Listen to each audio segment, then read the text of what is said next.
GOG en SHCL presenteren Limburgs Verleden. Welkom, dames en heren, bij een nieuwe aflevering van Limburgs Verleden. Ik heb vandaag een bijzondere gast als gesprekspartner, Stefan Franke, toegevoegd notaris, maar ook in hart en nieren amateurhistoricus. In die zin dat je een enorme passie hebt voor geschiedenis. Misschien vooral Limburgse geschiedenis, daar gaat dit gesprek ook voor een stuk over gaan. Je hebt notarieel recht gestudeerd, je bent nu toegevoegd notaris. Vanwaar die fascinatie met Limburgse geschiedenis? Ik heb dat in feite altijd al als kind gehad. Als ik met mijn moeder naar de bibliotheek ging, dan kwam ik meestal thuis met boeken over het oude Egypte, de middeleeuwen, ridders, noem maar op. Dus die fascinatie heb ik altijd al gehad voor geschiedenis eigenlijk in het algemeen. En toch niet beslist om geschiedenis te gaan studeren? Nee, wel heel lang getwijfeld. Okay, ja. Met de gedachte van ja, als je geschiedenis gaat studeren, ja, dan word je onderzoeker of leraar. Ik denk, ja, wil ik dat? En ik denk, ja, dan ga ik notarieel recht studeren en dan kan ik dit als hobby doen. Ja. Maar het is meer als een hobby, hè? Het is eigenlijk een uit de hand gelopen hobby voor het stuk. Ja, dus eigenlijk gewoon een tweede carrière. Ja. Want op LinkedIn zag ik amateurhistoricus, maar ook professioneel genealoog. Ja. Wat houdt dat juist in? Dat ik heel veel stamboomonderzoek doe. Niet alleen voor mezelf, maar ook voor mensen die erin geïnteresseerd zijn. Oké. En ik ben wel meer zeg maar dan gewoon alleen maar een akte van de burgerlijke stand of wat dan ook. Ik ga echt heel diep in op de materie. Heel veel onderzoek in notariële archieven, rechterlijke archieven. Ja. En dan ontdek je ook soms echt mooie historische pareltjes. Ja.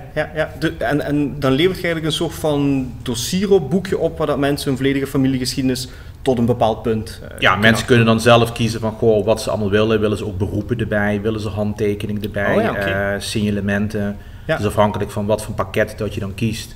Daar zijn dan ook de kosten aan verbonden. Maar ik hou de kosten dusdanig laag dat het eigenlijk voor iedereen toegankelijk is.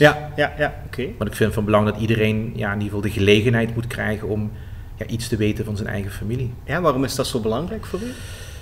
Ik merk gewoon dat mensen daar heel erg behoefte aan hebben, aan identiteit en weten waar je vandaan komt. Ja. Vaak zijn er ook een heleboel mythes binnen families waar een familie vandaan komt. Vaak ontkracht ik ook die mythes.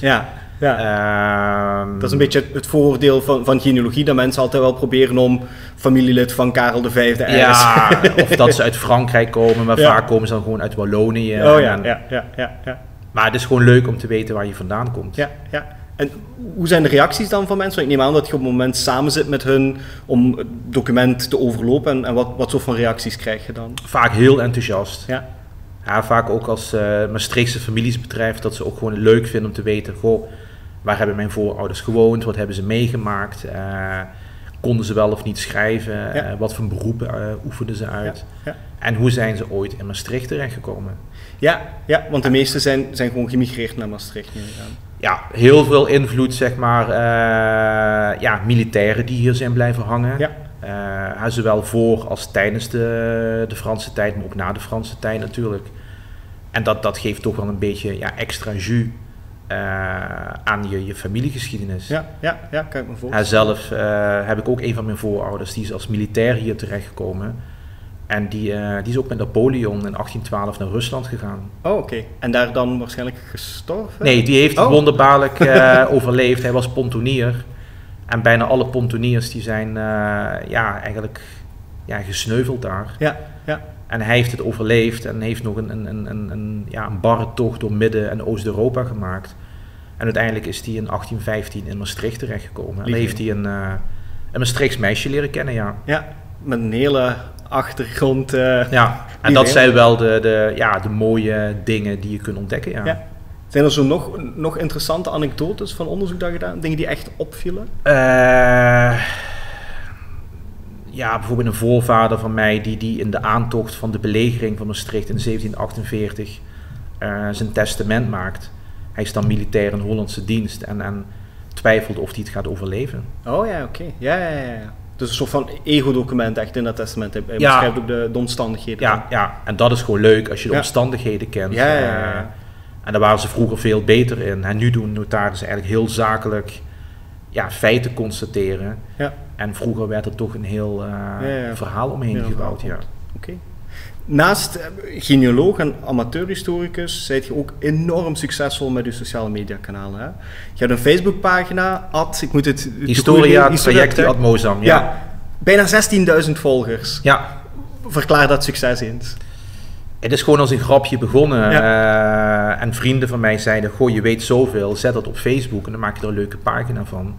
En toen ik inmiddels 250 likes had, dacht ik, nou ja, dit is het summum wat je kunt bereiken. En nu zijn het bijna 16.000 volgers. Ongelooflijk. Ja. Zeker omdat geschiedenis vaak die imago heeft van iets wat stoffig en vooral iets wat mensen die gepensioneerd zijn aanspreekt, maar blijkt uit die pagina alleszins op Facebook, er is een enorm publiek voor. En je moet gewoon op een gegeven moment aanvoelen wat vinden mensen interessant. En op een gegeven moment weet je ook bepaalde posts, die levert wat minder reacties op dan andere. Oké.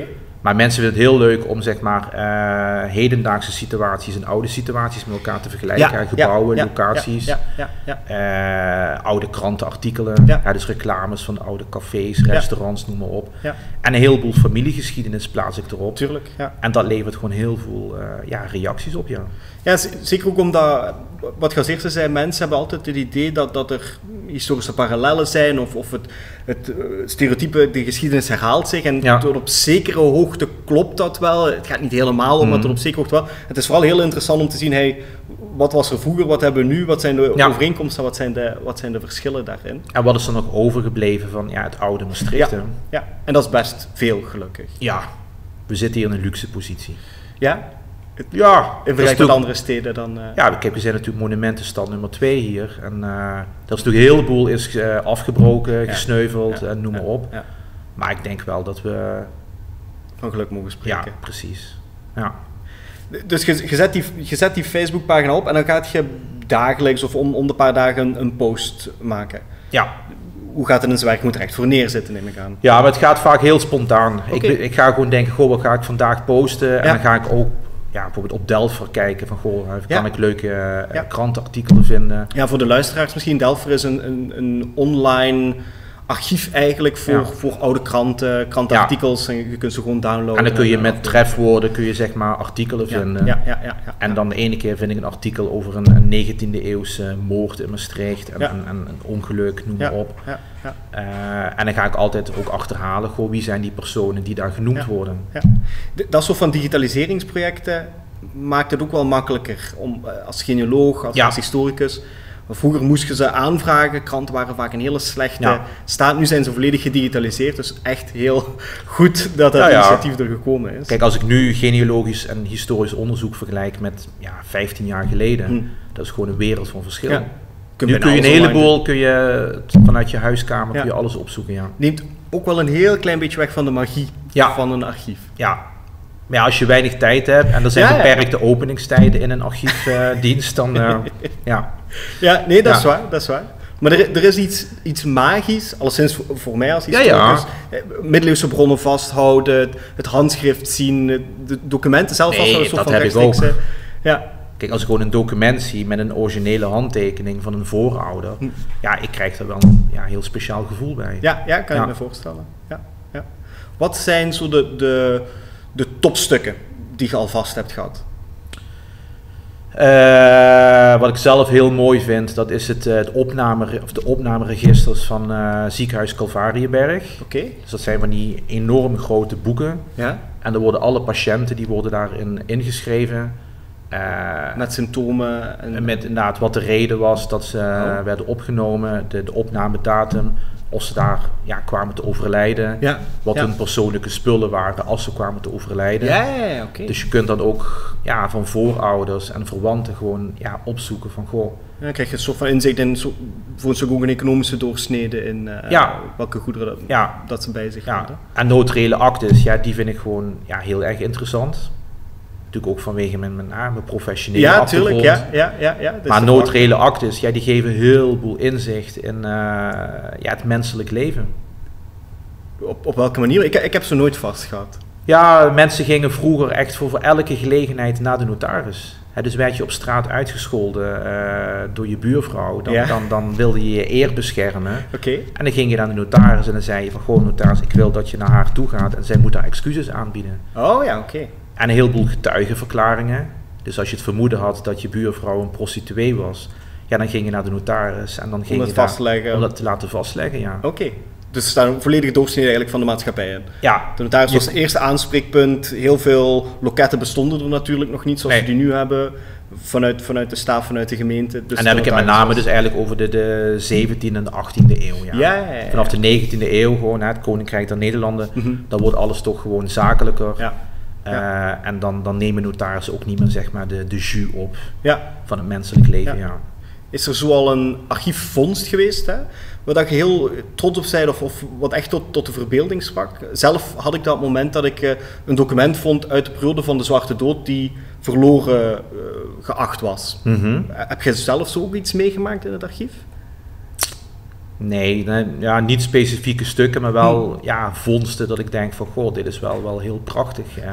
Echt menselijke verhalen dan? Ja, ik heb een hele tijd geleden heb ik ook onderzoek gedaan in het parochiearchief van de Sint-Martinuskerk in Wiek. Ja? En daar liggen dus ook nog de notulenboeken van het kerkbestuur van de 18e eeuw. Dus je kunt precies bekijken wat ze allemaal tijdens de kerkvergaderingen deden bespreken. Juist, ja. En daar werden ook de afvalligen, die werden ook wel daar genotuleerd. En met name en toename? Sorry? Met name en toename? Ja. En waar ze woonden, en dat zijn wel mooie spannende dingen, ja. Te kijken wie dat de rebels was en wie niet. Ja, ik vind dat geweldig, ja. Als je heel veel tijd zou hebben, dus je bent niet... je hoeft nu niet rekening te houden met het feit dat je een hele drukke baan hebt. Je kunt de archieven induiken voor langere perioden. Welk onderzoek zou je heel graag aanvatten? Een droom? Mijn grote droom is dan wel...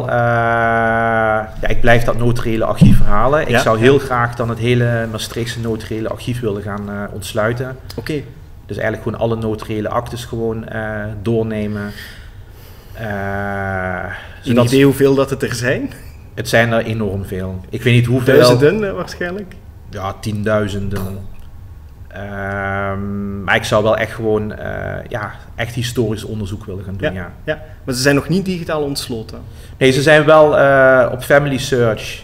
Staan ze wel zeg maar digitaal, maar vaak van hele slechte kwaliteit. Dat waren oorspronkelijk microfilms en die zijn weer gedigitaliseerd. En ze zijn nu wel gelukkig van plan om ze hier bij het RSCL dan, of HCL, sorry, echt te gaan digitaliseren. Maar dan zijn ze ook niet ontsloten. Het is echt monnikenwerk, dus het is echt 1 voor 1 doorbladeren. Ja, heel geschikt voor een citizen science project. Maar mensen hebben wel een bepaalde achtergrondkennis nodig natuurlijk van hoe dat zo'n akte in elkaar zit en de informatie. Precies, je moet wel wat achtergrondinformatie hebben. Maar er ligt een heleboel echt historische informatie over de stad. Ik heb ook een tijdje geleden ontdekt dat er ook in Maastricht in de 18e eeuw ronselaars rondliepen om mensen te werven om naar Suriname te verhuizen. Oké. Ja.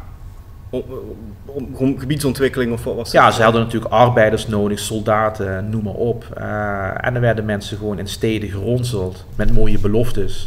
Ja, die dan vaak niet werden ingelost. Ja, precies. Maar dat zijn gewoon mooie dingen, Ja. Ik moet er altijd over nadenken. Er is een project geweest waar dat ze de ondertrouwregisters, ik denk in Amsterdam of in Amsterdam vergis, maar dat ze die volledig ontsloten hebben. Maar dat is een heel groot team van maar Amsterdam hebben ze ook zeg maar het project alle Amsterdamse akten. Oh ja. En dan hebben ze ook inderdaad alles, zo goed als alles, dat is ontsloten. Dus de blauwdruk om zo'n project op te zetten bestaat, alleen is het kwestie van het... je moet vrijwilligers hebben en alles moet natuurlijk eerst op een nette wijze gedigitaliseerd worden. Ja. Ik vind het altijd wat vreemd. Er zijn zodanig veel heemkundige verenigingen in Limburg. LGUG coördineert dat voor een stuk ook op hoger niveau. En toch zie ik in Limburg relatief weinig citizen science, dus publieksprojecten echt van de grond komen. Klopt. Zonde. Ja, ik begrijp het niet goed. Ik heb ook geen verklarende factor daarin. Er is meer dan genoeg interesse. Alleen is alles heel versnipperd. Ja, je hebt natuurlijk dat project Vele Handen. Ja. Waardoor dus, zeg maar wel de bevolkingsregisters zijn ontsloten en een burgerlijke stand. Ja. Maar daar blijft het helaas bij. Dat is de basisinformatie. Ja, terwijl dat andere provincies dan soms verder staan. En zeker als het veel gaat over verder, Holland, Dat heeft ook voor een stuk te maken met natuurlijk de interesse van de media voor Holland, de interesse voor de academische wereld voor Holland, omdat de universiteiten daar veel aan geschiedenis doen. Dat is in Limburg minder het geval. En geld.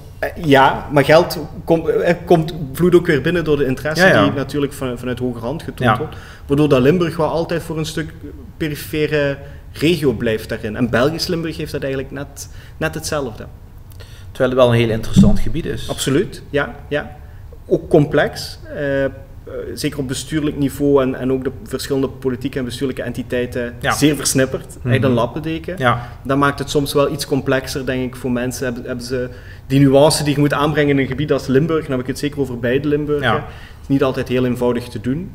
Waardoor dat de periode 17e, 18e eeuw, maar ook middeleeuwen heel slecht bestudeerd zijn. En pas echt vanaf de steenkoolmijnen dat er echt interesse is voor Limburgse geschiedenis. Ja, mensen haken denk ik snel af, omdat ze denken, dat is me allemaal te lastig. Ja. Ik snap dat niet. Hè. De Spanjaarden, de Oostenrijkers, Hollanders, alles verschuift continu. Ja. Dus je moet wel echt je moet echt een helikopterview hebben. Ja. In welke periode zaten de Oostenrijkers er, Wat niet wil zeggen dat er geen goede historische boeken geschreven zijn over Limburg. Er zijn een aantal hele goede historici in het verleden. Heb jij een aantal favorieten die je vaak ter hand neemt? Boeken die je vaak leest? De publicaties natuurlijk van het LGOG. Die heb ik vanaf, ik geloof, de jaren 40 gewoon thuis staan. Ja. En wat ik zelf heel veel raadpleeg, maar dat komt weer vanwege de interesse voor het oud-notarieel archief. Tuurlijk. Zo'n boek van een oud-notaris, professor Gele. En die heeft een boek geschreven, dat was een proefschrift zeg maar, over het notariaat in het tweeherig Maastricht. Dus vanaf de middeleeuwen tot de komst van de Fransen. Bij de Maaslandse monografieën dan? Ja, klopt, Dus die is ergens uit de jaren 70 geloof ik. Ja, dat is ook een hele goede reeks om dieper te graven in Limburgse thema's. Maar het is een heel goed boek als je een begin wil maken met onderzoek in notariële archieven. En LGOG heeft ook een leerstoel in rechtsgeschiedenis? Ja, klopt, Maar daar, ik weet eigenlijk niet wat daaruit voortvloeit naar publicaties toe.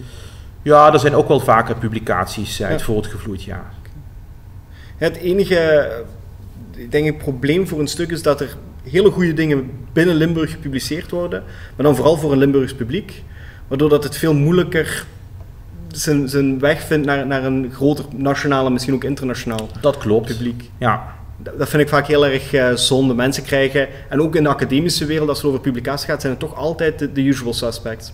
Dezelfde gebieden die telkens onder de aandacht komen, waardoor ook dat idee van een perifere regio waar we het eerder over hadden, maar ook het idee van er is niks interessants te vinden, terwijl hier liggen kilometers aan archieven die amper gebruikt zijn. Ja. Dat is enorm. Je moet altijd kijken wat voor een soort publiek wil je aanspreken. Ja, en dat doet heel goed met de sociale media kanalen. Ik probeer wel altijd het zo toegankelijk mogelijk te houden. Ja. Kijk, op het moment dat je echt op een academisch niveau wil gaan praten, dan haken mensen af. Ik denk niet dat bij gebrek aan kennis, maar... Nee, natuurlijk, Ja, academici voeren vaak een andere toon, dat is waar. Maar ik denk dat beide wel samen kunnen bestaan en ook elkaar positief kunnen beïnvloeden. Ik denk voor een wetenschapper, zeker een historici, is het heel belangrijk dat je je verhaal helder kunt uitleggen, dat het bevattelijk is voor mensen.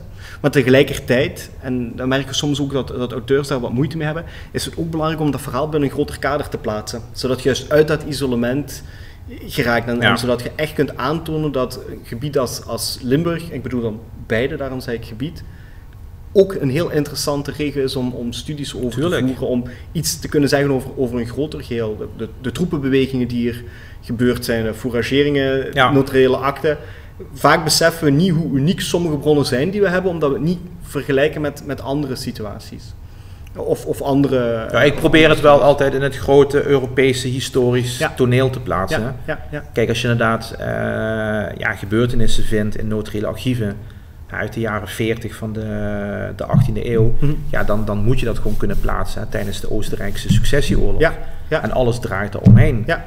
Wat jij zegt, alle troepenbewegingen, mensen van het platteland die daar heel veel last van hebben, die hun veestabel moeten afstaan, huizen afbreken. Ja, die fourageringen, die hebben er... Maar het vreemde is, sommige lokaliteiten ziet je een enorme impact van die fourageringen. En andere lokaliteiten die er aangrenzen, absoluut niet. Dus het is altijd de vraag van, ja, hoe komt dat nu? Is dat door afspraak of connecties op hoger hand, waardoor dat ze toch die ramp voor een stuk kunnen afweren?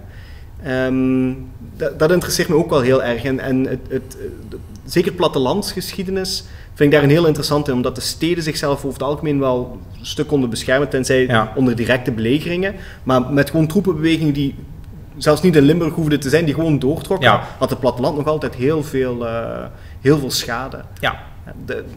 Mijn idee bij genealogisch onderzoek voor een stuk is dat mensen niet graag horen dat zij afkomstig zijn van een boerenfamilie. Zeker als dat geen herenboeren waren. Terwijl ik het juist heel heldhaftig vind dat mensen gewoon konden overleven in heel moeilijke omstandigheden. Ja, en als ze dat niet hadden gedaan, dan was je dat tegenwoordig niet geweest. En dan waren wij er nu niet geweest, ja. Gewone mensen die gewoon proberen te overleven, het land proberen te bewerken, heeft mij altijd heel erg aangesproken. Ook het feit dat je nog een aantal hoeves hebt, zeker uit de 18e eeuw, maar ook nog voor die er nog altijd zijn. Maar het zoeken naar helden heeft mij altijd gestoord. Ook in de manier waarop dat geschiedenis gegeven wordt in het middelbaar onderwijs. Koningen, dus alleen maar koningen, keizers, noem maar op. En ik vind het juist leuk om de eenvoudige man en vrouw die een heleboel ellende meemaakt. Absoluut, ja. Ik heb ooit een notariële akte ook gevonden, ook uit de jaren 40 van de 18e eeuw, waarbij een voormoeder van mij, die vanuit Sint-Pieter naar Maastricht is moeten vluchten, ook vanwege de troepen. Ja. En die dan eigenlijk een beetje haar levensverhaal vertelt en over wat voor ellende dat ze allemaal heeft meegemaakt en huis afbreken. En er wordt verwezen naar verschillende veldslagen in de buurt van Luik en Maastricht. Dan gaat het echt gewoon leven. Ja. En dan weet je gewoon, het was vroeger eigenlijk meer ellende dan geluk. Ja, het is bijna onvoorstelbaar. Alleen al ziek zijn zonder antibiotica. Dat was je ten dode opgeschreven. Een operatie moeten doorstaan zonder pijnstilling. Ja. De nabijheid van dood en pijn was veel intenser natuurlijk in het verleden. Waardoor ik ook altijd wat meewarig kijk naar mensen die... Bijvoorbeeld een van de vragen die ik had kunnen stellen is: in welke historische periode had je graag geleefd? Maar eigenlijk leven we nu in een hele goede periode. Want als je zegt 18e eeuw, prima. Zolang je gezond bent en geld hebt. Ja, maar op het moment dat je een ziekte kreeg... dan was het eigenlijk gewoon ten einde. Ja. Of als je niet tot die toplaag behoorde van de gegoede burgerij of mensen in adel. Ook dan, er waren heel weinig medicijnen. Maar inderdaad, als je gewoon een arme dagloner of boer was, dan was het voorbij. Ja. Maar ik zou wel heel graag geleefd willen hebben in de 18e eeuw. Ja. Maar dan met name zeg maar gewoon het einde van de 18e eeuw. Oké. En het begin van de 19e eeuw. Ik vind sowieso die Franse periode springt me echt enorm aan. Ja, ook om vernieuwing op notarieel vlak waarschijnlijk. Ja, en dan gewoon een compleet nieuwe tijd. En een figuur als Napoleon, die zo'n invloed krijgt op Europa. En alles verandert. Ja, dat is waar. Ja. Dat is een hele korte... Wat je ook ziet is op het platteland zie je die experimenten met aardappelen. Die beginnen dan ook echt op te komen. En rond de helft van de 18e eeuw heb je wel echt een versnelling in ook de technieken en de productiviteit op het platteland, waardoor dat ook allemaal mogelijk wordt gemaakt. Hè. En daar opnieuw is mijn fascinatie altijd geweest met simpele, niet simpele boer, maar gewoon mensen die op het platteland proberen te overleven, omdat zij de motor vormden voor alle vernieuwing die daarna kwam. Zonder aardappelen was iets als Sphinx ook onmogelijk geweest, want die arbeiders die hebben gewoon genoeg calorieën nodig op een dag. En van graan alleen kregen ze het niet gedaan. Zeker niet totdat er kunstmest ingevoerd wordt. Maar je ziet ook in die Franse tijd dat ook sociale niveaus die veranderen. Hè? Mensen die hoog op de sociale ladder staan, die kelderen ineens naar beneden. Ja. Anderen die klimmen weer omhoog. Ja, dus... er komt veel meer sociale mobiliteit. Hè? Ja. Mensen kunnen zich echt voor een stuk opwerken. Vroeger bestond het natuurlijk ook wel voor een stuk, maar vaak is het wel nog gelinkt aan die oude kaders. In die zin dat een rijk industrieel, wat heeft hij als hoogste doel? Proberen hem in de adelstand te geraken. Dus dan denk je, maar je hebt alles al, er is geld genoeg. Ja, maar toch is dat... Ja. Dat is meneer Roux nooit gelukt, hè? Ja. Onder andere, ja. Die fascinatie blijft vaak wel bestaan voor die oude kaders. En dat is nu voor een stuk nog zo. Hè? En dat is waarom ik denk dat het ook heel belangrijk is om je eigen geschiedenis voor een stuk te kennen. Zeker bij genealogie, te weten waar je vandaan komt, ook om te weten wat u beïnvloedt als mens. Ja, soms en dat je ook ziet dat historische gebeurtenissen eigenlijk het leven van je voorouders hebben beïnvloed. Ja. En als die beïnvloeding er niet was geweest, dan was je er zelf ook niet geweest. Nee, dat zou een heel andere omstandigheid zijn. Een van mijn grootmoeders is aan de vooravond van de Eerste Wereldoorlog in Vizé geboren. Okay. Dus heel Vizé is platgebrand door de Duitsers. Dus haar ouders en het hele gezin moesten terugvluchten naar Nederland, waar ze oorspronkelijk vandaan kwamen. Ja. Als dat niet was gebeurd, dan waren ze waarschijnlijk in Vizé blijven wonen. Ja. En dan was de geschiedenis heel anders gelopen. Ja, mijn band, en dat is ook een van de redenen waarom ik heel graag voor het Sociaal Historisch Centrum wil werken, is omdat mijn beide grootvaders in de steenkoolmijn hebben gewerkt. Oké, leuk. Het SAC heeft daar veel onderzoek naar gedaan. In Belgisch Limburg heb je dat minder of niet binnen dezelfde academische omkadering. Maar dat toont, en nog niet zo heel lang geleden, ook weer opnieuw geschiedenis en eigenlijk vreselijke werkomstandigheden vaak. En dan kijk ik ook heel anders naar uw eigen ervaring en uw eigen leven. S'avonds is het rommelig, want de kinderen zijn door het huis beginnen rennen. Ja. En dan ben ik aan het opruimen, dan durf ik soms te denken, waarom moet ik dit nu weer doen? Maar tegelijkertijd hoef ik niet in de mijn te staan, ik heb geen last van stoflong. Dus het plaatst alles wel heel mooi in een kader en het helpt ook wel om te relativeren. Je kunt enorm relativeren. Ja. Dat helpt. Je moet ook niet alles wegrelativeren natuurlijk, maar geschiedenis helpt wel om kaders te krijgen en dingen in om te beseffen dat je het heel goed hebt. Ja, absoluut. Ik denk dat dat ook een hele mooie eindiger is voor dit gesprek. Hartelijk dank, Graag gedaan. Stefan. Zoals ik zei, laten we ook eens babbelen over dat ambassadeurschap voor de collecties. Maar ik zou wel heel leuk vinden dat iemand met een bijbereik en